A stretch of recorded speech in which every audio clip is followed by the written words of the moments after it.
జగిత్యాల ప్రభుత్వాసుపత్రిలో దయనీయ పరిస్థితి వెలుగు చూసింది. వీల్ చైర్ లేక సెలైన్ బాటిల్ చేతిలో పట్టుకొని కుమారుణ్ణి ఆసుపత్రి లోపలికి తీసుకెళ్లాడు తండ్రి. జగిత్యాల ప్రభుత్వాసుపత్రిలో వరుస ఘటనలు జరుగుతున్నా సిబ్బంది పనితీరు మాత్రం మారటం లేదు. ఆసుపత్రి సిబ్బంది అందుబాటులో లేకపోవడంతో రోగులు ఇబ్బంది పడుతున్నారు.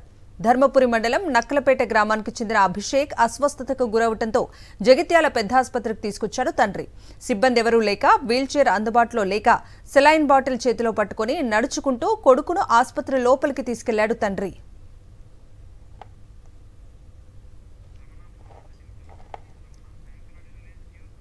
ఈ అంశానికి సంబంధించి పూర్తి అప్డేట్స్ మా ప్రతినిధి రమణ అడిగి తెలుసుకుందాం.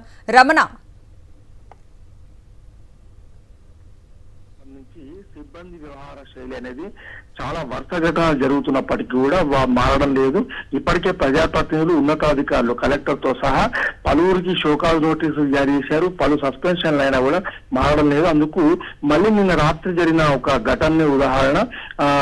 ధర్మపురి మండలం నక్కలపేటకు చెందిన అభిషేక్ అనే అబ్బాయి తీవ్రమైన కడుపు నొప్పితో బాధపడడంతో దాదాపు 38 కిలోమీటర్ల దూరం నుంచి అంబులెన్స్ లో జగిత్యాల పెద్ద ఆసుపత్రికి తీసుకొచ్చారు. కానీ పెద్ద ఆసుపత్రిలో ఎవరు కూడా సిబ్బంది లేకపోవడంతో వీల్ చైర్ లో లోపలికి తరలించిన పరిస్థితుల్లో ఆ సెలైన్ బాటిల్ ను తండ్రి పట్టుకొని ఆ అబ్బాయిని తీసుకెళ్లిన దృశ్యాలు అనేటివి కలకలం రేపాయి. ముఖ్యంగా ఆసుపత్రిలో పరిస్థితిని దర్పణం పట్టాయని చెప్పుకోవచ్చు.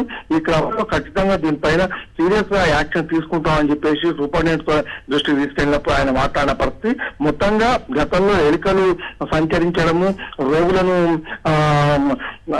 ఎలుకలు సతాయించడం ఇట్లాంటి చాలా ఘటనలు చూసాము. మరొక మనం మీడియా కూడా వెళ్ళినప్పుడు వాళ్ళ మొబైల్ ఫోన్స్ కూడా గుంజుకున్న పరిస్థితులను కూడా చూసాం.